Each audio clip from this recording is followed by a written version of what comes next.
बिस्मिल्लाहिर्रहमानिर्रहीम, अस्सलाम वालेकुम। नूरुल आपकी खिदमत में हाजिर है। इमरान खान को तो मरीम नवाज से मसाइल हैं, वो तो उनके खिलाफ बोलते ही हैं, लेकिन नून लीग में कौन कौन है जो मरीम नवाज से जेलस है और उनके खिलाफ बातें कर रहा है, ये क्या कहानी है? और आइंदा किसी आर्मी चीफ को एक्सटेंशन नहीं मिलेगी, क्या इनकलाब आ रहा है? और जनाब वाला पंजाब में तो कुछ नहीं होना, परवेज़ इलाही चलेंगे, उनके पास क्या क्या ऑप्शंस हैं और कौन कौन उसमें हथियार डाल रहा है और कौन कौन यू टर्न ले रहा है, इसके हवाले से हम बात करेंगे। और नई पार्टी जो बननी है हमारे मुल्क में, एक नई सियासी पार्टी बन रही है, उस पर क्या डेवलपमेंट हो रही है। और जनाब वाला IMF के हवाले से बड़ा रोना रोया जा रहा है कि उन्होंने बड़ा तंग किया हुआ है और मुल्क की इकॉनमी बड़ी ख़राब है, लेकिन दूसरी तरफ 200 नई नकोर BMW i7 गाड़ियां आ रही हैं पाकिस्तान। वो किसने मंगाई हैं और कैसे आ रही हैं और कब आ रही हैं, ये सब बातें मैं आपके साथ डिस्कस करूंगा आज। लेकिन सबसे पहले मरीम नवाज़ के हवाले से हम बात करें कि मरीम नवाज़ को जो सीनियर नायब सदर बनाया गया है और तंजीम साजी का ओहदा दिया गया है, तो उससे बड़ी परेशानी हो रही है, दुश्मनों को नहीं, अपनों को।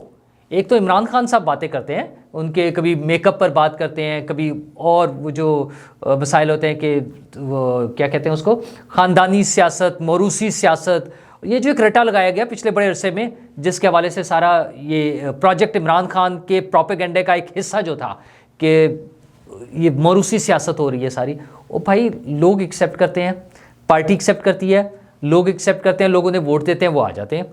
आप अपना बना लें, मतलब डिक्टेटरशिप तो हमारे यहाँ PTI में भी उसी तरह से मौजूद है। जो सबसे ज़्यादा शोर इमरान खान साहब मचाते रहे हैं मरूसी सियासत का, वो उसी डिक्टेटरशिप का मुजाहरा करते रहे हैं। आपको याद होगा, वैसे तो ज़ाहिर है वो खुद ही हमेशा चेयरमैन है, क्या ऐसा मुमकिन है कि उनके अलावा कोई और बंदा पार्टी का चेयरमैन बन सके?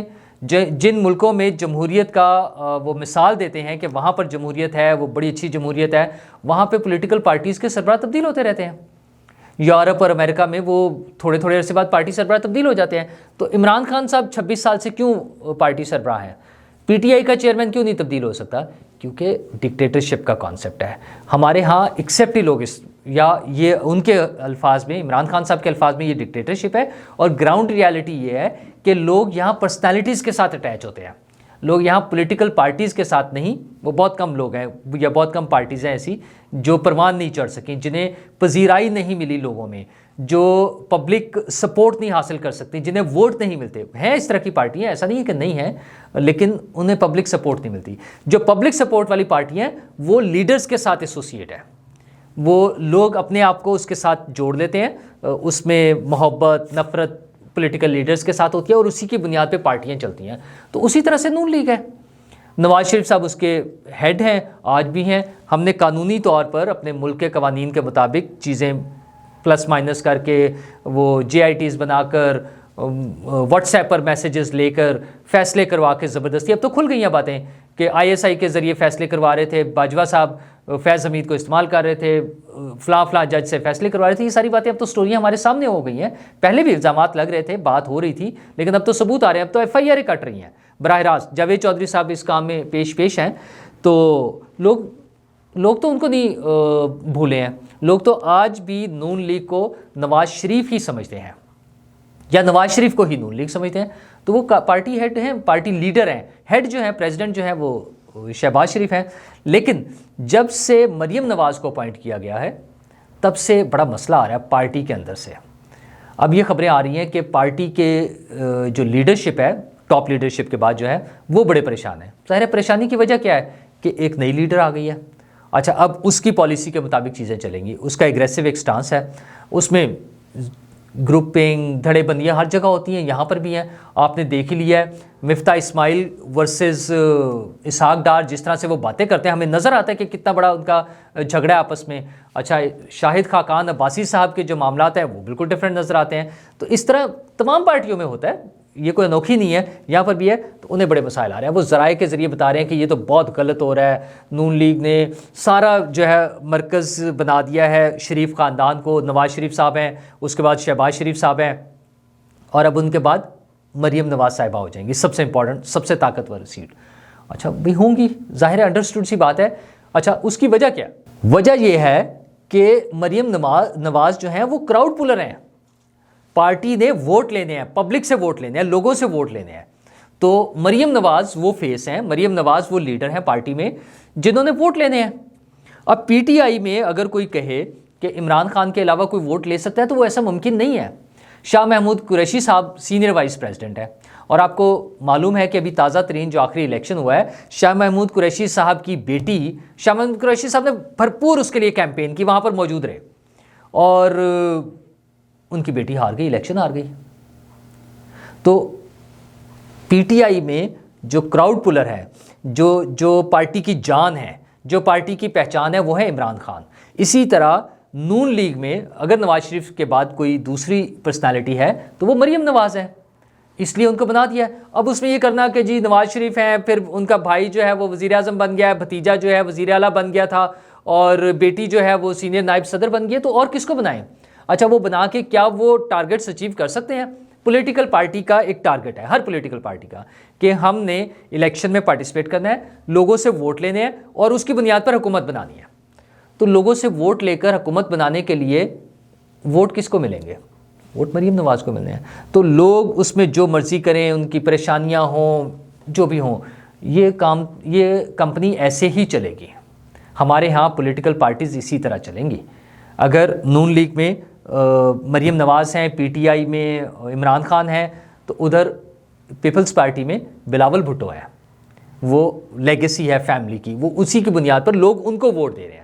यूसुफ रज़ा गिलानी साहब ये इलेक्शन ज़रूर जीते हैं, उनका बेटा जीत गया है, लेकिन यूसुफ रज़ा गिलानी अकेले जो हैं वो पीपल्स पार्टी को वो विक्ट्री नहीं दिला सकते। अनफॉर्चुनेट है ये, मैं कोई ये नहीं कह रहा कि ये बहुत अच्छी या आइडियल कंडीशन है, बट ग्राउंड रियलिटी यही है कि पीपल्स पार्टी को जो वोट मिलेंगे वो बिलावल भुट्टो की वजह से मिलेंगे। इसी तरह नून लीग में मरियम नवाज और उधर इमरान खान। तो ये बातें जो मर्जी बनाएं, झगड़े जो मर्जी करें, होना वही कुछ है जो पार्टी लीडरशिप चाहेगी। अच्छा, उसके खिलाफ अब जो मर्जी बातें करते रहें। शाहिद खाकान अब्बासी साहब भी अक्सर बातें करते हैं और उसमें ताज़ा तरीन उन्होंने अब ये कह दिया कि आइंदा से आर्मी चीफ की एक्सटेंशन का कानून ख़त्म कर देना चाहिए। भाई वाह, किस में जुर्रत है? वो बिल्ली के गले में घंटी, खैर बिल्ली तो छोटी सी चीज़ होती है, अब शेर के गले में घंटी कौन बांधे? हमारी पॉलिटिकल पार्टीज़ जिन्होंने कतार अंदर कतार खड़े होकर ताज़ीम के साथ हाथ बांधकर जाके वोट दिया था उस आइनी तरमीम में, जब आइनी ज़रूरत पड़ी कानून साजी की बाजवा साहब की एक्सटेंशन के लिए, वो सब लोग जो उनके ख़िलाफ़ भी थे, जो समझते थे कि बाजवा साहब ने इमरान खान को हम पर मुसल्लत किया है, और वो सब भी जाकर उन्हें एक्सटेंशन का वोट देकर आए थे। तो अब किस में इतनी ज़रूरत? शाहिद खाकान अब्बासी साहब जो मर्जी बात करें, उनका तो कहना है आइंदा से किसी को ना वो ख़त्म कर दें, रूल ख़त्म कर दें, यानी किसी को आइंदा से एक्सटेंशन नहीं मिलनी चाहिए। भाई ये जो भी हुकूमत होगी ये उसका इख्तियार है, ये वज़ीर आज़म ने इख्तियार अपने पास रखना है। तो खाकान अब्बासी साहब अब आप वज़ीर आज़म नहीं हैं, खैर आप जब थे भी तब भी ज़रा मजबूर होते हैं ना वज़ीर आज़म, जो पार्टी का लीडर नहीं होता, जो पार्टी का हेड नहीं होता, वो वज़ीर आज़म बन भी जाए तो बड़ा प्रेशर होता है, वो पार्टी से अप्रूवल और सारी चीज़ें। ये यूरोप नहीं है, ये अमेरिका, ये इंग्लैंड नहीं है कि वज़ीर आज़म ने फ़ैसला करना है और वो अपनी कैबिनेट की बेस पर कर लेगा, पार्टी लीडर ने ही फ़ैसला करना है। तो शाहिद खाकान अब्बासी साहब का ख्वाब ज़रूर है कि आइंदा किसी आर्मी चीफ़ को एक्सटेंशन नहीं मिलेगी, लेकिन चले ख्वाब देखना कोई बुरी बात नहीं, ख्वाब तो कोई भी देख सकता है। तो उन्होंने भी ख्वाब देख लिया, खैर तो देखते हैं होता क्या है। यहाँ तो आप ये देखें कि एक पंजाब का मसला नहीं हल हो रहा। पंजाब में वोट ऑफ कॉन्फिडेंस लेना था, इमरान खान साहब उछलते थे, छलांगे मारते थे, इमरान खान पार्टी लीडर। अच्छा, ये मैं शाहिद खाकान अब्बासी साहब के लिए कितना बड़ा एक वो मिसाल बनती है। शाहिद खाकान अब्बासी तो पार्टी लीडर नहीं है, इमरान खान तो पार्टी लीडर हैं। वो उछलते थे कि हम एतमाद का वोट लेंगे, वो हमारा वज़ीर आला परवेज़ इलाही ने कहा जी नहीं लेना, तो नहीं हो रहा। अच्छा, परवेज़ इलाही तो चूँकि उनकी अपनी पार्टी का नहीं है, वो केपी में नहीं वो असम्बली तोड़ सकते। मतलब किस ख्यालात में, किस ख्वाबों में बैठे हैं। इमरान खान साहब को भी यू टर्न लेना पड़ गया। वो मैंने आपको कल भी ये खबर दी थी कि उन्होंने हाथ खड़े कर दिए हैं, उन्होंने हथियार डाल दिए हैं। तो कल के वीलॉग में, तो कल फिर मेरा वीलॉग सुबह ज़ाहिर अपलोड होता है, आपने सुन लिया होगा। तो कल दिन में, कल शाम तक जो पार्टी इजलास होता रहा दोपहर में, उसमें उन्होंने फाइनली फ़ैसला कर लिया है कि 11 जनवरी को जब अदालत में जाना है, इसकी हेयरिंग दोबारा शुरू होगी केस की, तब तक अब एतमाद का वोट लेने की ज़रूरत नहीं है। जो परवेज़ इलाही का मौक़िफ़ था कि एतमाद का वोट नहीं लेना, तो इमरान खान साहब को फिर ब्लैकमेल होना पड़ा है, फिर घुटने टेकने पड़े हैं, फिर शिकस्त तस्लीम करनी पड़ी है परवेज़ इलाही के सामने। और परवेज़ इलाही साहब ने कल बड़ा मज़ेदार बयान दिया था। उन्होंने कहा था कि इमरान खान साहब को मेरी बात ज़रा देर से समझ आती है, वो बुरा मना जाते हैं फौरी तौर पे, लेकिन बाद में समझ आ जाती है उनके, मतलब वो ऐसे हैं जिन्हें समझ नहीं आती, थोड़ा लेट समझ आती है। तो इमरान खान साहब को अब समझ आ गई है परवेज़ इलाही साहब की बात, और अब उन्होंने मान लिया है कि अदालत के मुताबिक, और अदालत का भी मैंने आपको 3-4 दिन पहले बताया था कि बड़ी खुली ऑप्शंस हैं। हो सकता है अदालत कह दे कि एतमाद के वोट की ज़रूरत ही नहीं है। परवेज़ इलाही साहब का सिर्फ इतना सा लिख देना कि मैं असम्बली नहीं तोड़ूंगा, सारे खुश।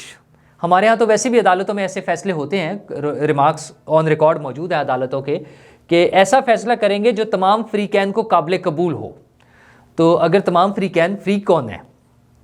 परवेज़ इलाही साहब बतौर वज़ीर आला पंजाब, गवर्नर पंजाब और PDM या नून लीग, ये 3 फ्रीक है। अगर तीनों को कबूल हो, नून लीग और गवर्नर को इशू ये था कि वो असम्बली ना तोड़ दें, तो अगर वो लिख कर दे देते, और परवेज़ इलाही की ख्वाहिश ये थी कि असम्बली चलती रहे, वोट ऑफ नो कॉन्फिडेंस ना आए, तो वो सब की ख्वाहिश पूरी हो जाएगी। वो लिख के देंगे कि मैं असम्बली नहीं तोड़ूंगा और वो ख़त्म हो जाएगा। आइन और कानून किताबें में होता है। हमने तो ऐसे भी लोगों से सुना हुआ है कि ये तो कागज़ का टुकड़ा है, मैं फाड़ कर फेंक दूँ या रद्दी की टोकरी में फेंक दें। वो ज़िया साहब हों या मुशर्रफ साहब हों, वो ये बातें कहते रहे हैं। तो प्रैक्टिकली तो वही नज़र आ रहा है, उसकी ज़रूरत नहीं है। हाँ, पंचायती फ़ैसले के मुताबिक यही होगा कि परवेज़ इलाही साहब को गुंजाइश मिल जाएगी। अगर एतमाद का वोट लेना पड़ा तो वो भी बंदोबस्त हो जाएगा। जो 2 लोग उनसे भाग रहे थे वो वापस, इमरान खान साहब कहते हैं मेरी मुलाकात हो गई है बहुत ज़बरदस्त किस्म की, और अब वो हमारे साथ हैं। MWM वाले और एक और साहब जो थे, दोनों हमारे साथ हैं वो। तो जो बाकी भी मिसिंग थे, मैं तो आपको यकीन दिलाता हूँ कि अगर उन्हें एतमाद के वोट की ज़रूरत पड़ गई और उनके बंदे कम हुए और उनके मामलात सेट हुए, परवेज़ इलाही साहब के वहाँ वो ऊपर वाले अकाउंट में मामलात अगर सेट हुए, तो नून लीग और पीपल्स पार्टी के लोग भी वोट दे देंगे। किसी को हमारे यहाँ ये मसला नहीं होता, प्यार मोहब्बत से चलना है, असम्बलियाँ आगे लेके जानी है, हमने मुल्क को आगे लेके जाना है, इसी तरह होना है। ये वो वोट को इज्जत दो वगैरह नारे, खामोशी आई हुई है ना, अब नहीं सुनने में आते ना, तो इसी तरह चलेगा, चीज़ें बेहतरी की तरफ इसी तरह जाएंगी। लेकिन बेहतरी की तरफ जाएंगी कैसे? इकॉनमी पे पैसे हैं नहीं हमारे पास। पैसे कहाँ से आएंगे जी? पैसे आने IMF से, वर्ल्ड बैंक से और दोस्त मुल्कों से। हमारे वज़ीर आज़म साहब और हमारे वज़ीर ख़जाना तरले मिनते कर रहे हैं IMF के पैसे दे दें। अभी वो 10 और 11 को उनका रिव्यू है, वो देखेंगे, फिर अगली किस्त का डिसाइड करेंगे। IMF से मिलेंगे तो फिर हमें बाकी दुनिया जो है हमारे दोस्त तब हमें पैसे देंगे। ट्रस्ट बहाल हो जाएगा ना कि हाँ, आलमी इदारे ने पैसे दे रहे हैं तो हम भी दे सकते हैं। और हमारे वज़ीर दाखिला जनाब राना सनाउल्लाह साहब फरमा रहे हैं कि तमाम फसाद की जड़ IMF है, IMF ने हमारा बेड़ा गर्क कर दिया। राना साहब, आप भोले बादशाह हैं। अच्छा, सियासी बयान देने की हद तक बहुत अच्छा है, लोगों को अच्छा लगता है ना, लोग बातें सुनते हैं ऐसी, और IMF को बुरा नहीं लगता। IMF कोई पॉलिटिकल इदारा तो है नहीं, उन्होंने यहाँ के इलेक्शन तो लड़ना नहीं है। आप ही नहीं, आपके वज़ीर आज़म और वज़ीर ख़जाना भी जो मर्ज़ी बयान दें, उन्हें इससे फ़र्क नहीं पड़ता। वो कहते हैं प्रैक्टिकली जो आपने डिसीजन करना है वो जो हम कह रहे हैं वैसे कर दें, लेकिन उसमें इश्यूज़ हैं। इश्यूज़ ये हैं कि आप हमारी वज़ारत ख़जाना और इसहाक़ डार साहब गलत जगह पर खेल रहे हैं। अच्छा, वो किस तरह से खेल रहे हैं? एक तरफ तो हम रोना धोना है कि हमारे पास पैसे नहीं है, हमने इंपोर्ट पे पाबंदी लगाई हुई है, जो ज़रूरी तरीन अशिया है, मतलब मेडिसिन के जो रॉ मटेरियल है वो नहीं आ रहा, गाड़ियों के प्लांट्स बंद हुए हुए हैं और पता नहीं क्या क्या चीज़ें हो रही हैं, सारा कुछ हो रहा है। दूसरी तरफ जनाबे वाला 200 नई नकोर BMW i7 गाड़ियाँ जो हैं वो पाकिस्तान आ रही हैं, वो बुक हो गई हुई हैं। अच्छा, उनकी LCs भी खुलने के प्रोसेस में है, समझे बस चंद दिनों की बात है, वो पाकिस्तान में एंटर हुई कि हुई। और ये गाड़ियाँ हैं किसकी, और इस गाड़ी की कीमत कितनी है पाकिस्तानी रुपीज़ में? 5 करोड़ से ज़ायद, 5 करोड़ से शुरू होती है और उससे ऑनवर्ड्स है। और ये मंगा कौन रहा है? ज़ाहिर है कुछ लोग तो और भी हैं, लेकिन इसमें तकरीबन कोई 150 के करीब लोग जो हैं वो टेक्सटाइल इंडस्ट्री के लोग हैं। अच्छा, अब एक तरफ हम शोर मचाते हैं कि हमारी इंडस्ट्री डूब गई है, बैठ गई है, सारा कुछ हो गया। उसकी वजह क्या है कि टेक्सटाइल का जो मटेरियल है, जो एंड प्रोडक्ट है, वो स्पेशली जो एक्सपोर्ट हो रही है वो तो डॉलर्स में जा रही है। डॉलर की कीमत बढ़ गई, उन्होंने तो अपना बड़ा अच्छा प्रॉफिट कमा लिया। वहाँ यहाँ वाली कॉस्ट कंपैरेटिवली उतनी नहीं बढ़ी, लेकिन डॉलर चूँकि बढ़ गई है तो हो गया। अच्छा, टेक्सटाइल इंडस्ट्री को एप्टमा की बदमाशी के सर पर, एक एप्टमा का एक वो जो बना हुआ ना लोग तो लफ्ज़ माफिया भी इस्तेमाल कर लेते हैं, जैसे मर्जी कह लें आप। वो जाते हैं वज़ीर आज़म से, वज़ीर ख़जाना से मिलते हैं और सब्सिडी मिल जाती है अक्रॉस द बोर्ड पूरी इंडस्ट्री को। ओ भाई, जो लोग एक्सपोर्ट कर रहे हैं आप उन्हें सब्सिडी दे दें अगर आपने सब्सिडी देनी है, और वो सर्टेन परसेंटेज में होती है। जो चीज़ें जो मटेरियल आपने एक्सपोर्ट किया उस पर सब्सिडी दें। यहाँ यह है कि पूरी इंडस्ट्री को अक्रॉस द बोर्ड, वो बिजली में, वो गैस में, वो हर चीज़ में सब्सिडी देके आपने उन्हें यशी करा दी है और वो पैसे कमा रहे हैं। आईएमएफ को आपकी ऐसी चीज़ों पर, इन ब्लंडर्स पर एतराज़ है। अच्छा, एतराज़ क्यों है? उन्होंने पैसे आपको पैसे दिए हैं, वो कहते हैं आप रो धो के जब लेते हैं कि मर गए जी, गरीब लोग हैं, सैलाब के लिए हमारे पास पैसे नहीं है, फलां चीज़ के लिए नहीं पैसे, आप उस जगह पर इस्तेमाल करें। आप वो याशी करा रहे हैं। कुछ लोगों को एक ग्रो आता है आपके पास ताजरों का, आप अपने पर्सनल वोट के लिए, अपने ज़ाती ताल्लुकात के लिए, अपनी ज़ाती दोस्तियों के लिए उठा के उन्हें आंखें बंद करके आप उन्हें सब्सिडी दे देते हैं। वो किस खुशी में भाई? कोई तो उसके लिए मंतिक हो, कोई रैशनल्स हो, कोई तो सोचे यार। मतलब वज़ीर ख़जाना को क्या इन बातों का नहीं पता है? और उन्हें किसने बताना है? वो मेरे जैसे लोगों को नहीं, वो वज़ीर ख़जाना बड़े समझदार आदमी है, बहुत समझदार आदमी है, उन्हें सारी चीज़ों का पता है। तो उन्हें एहसास करना चाहिए कि अगर इस तरह की बातों से वो बाज नहीं आएंगे तो ये आईएमएफ वाले फिर आपको खींचेंगे। और उन्होंने क्या खींचना है? उन्होंने सिर्फ अपना पैसे देने से इनकार कर देना है। राना सनाउल्लाह साहब तो बादशाह आदमी है ना, उन्होंने कह दिया कि भाई वो आपको कोई ज़बरदस्ती नहीं देने आते पैसे। हमारी पूरा मुल्क मिल के, मतलब हमारी स्टेट रियासत जो है वो आर्मी चीफ तक को इस्तेमाल कर रहे होते हैं। हम उनसे दरखास्तें कराते हैं फ़लाँ मुल्क से कि उन्हें फ़ोन कर दें, कि वो आईएमएफ को फ़ोन कर दें कि हमें पैसे दे दें। ये हमारा हाल है।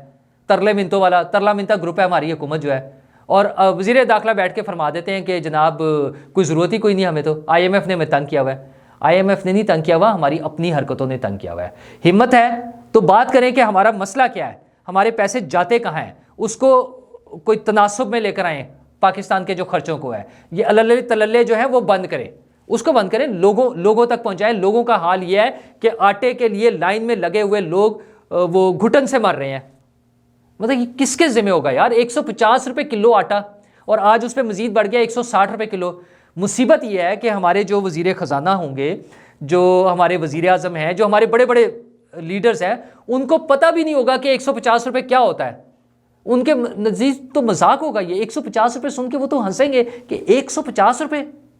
उन्हें क्या पता जो जिस गरीब मजदूर की और एक गार्ड की और एक चौकीदार की और एक ड्राइवर की और एक प्राइवेट ऑफिस में काम करने वाले क्लर्क की, जिसको 20-25 हज़ार रुपये महीने के मिलते हैं, उसके लिए क्या वैल्यू है 150 रुपये की?